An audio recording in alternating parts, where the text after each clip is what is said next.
And as you said, you haven't been to festivals that much. So what have been the most surprising things, except the drunken people? Well, honestly, I'll be honest. It's just like I think it's because festivals in the UK tend to be, not quite as well organised and not quite as fun as the ones in Europe. So that's been the surprise to me, is just how well run and how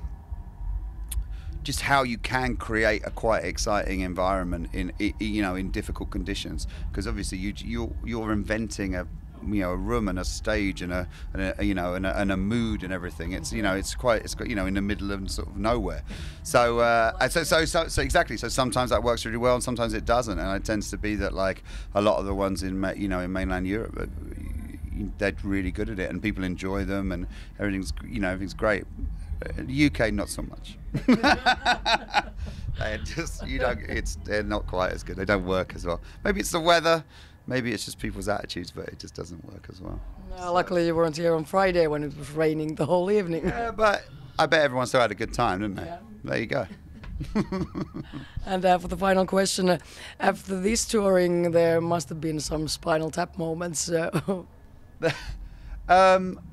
There always is. I don't know. It's more.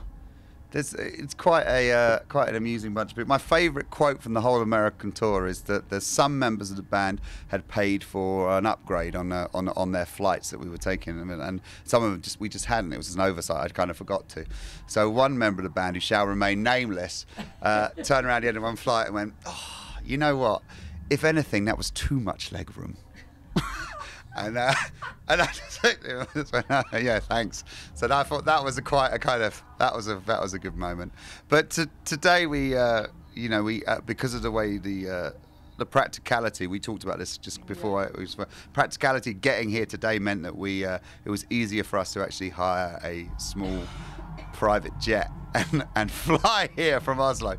That was a pretty good moment, and obviously you want to try and be cool and pretend that this happens every day, but really we weren't. We were taking photos and excited giddy schoolgirls. But so we have more, rather than Spinal Tap moments, we have more Van Halen moments. That's definitely the moments we have.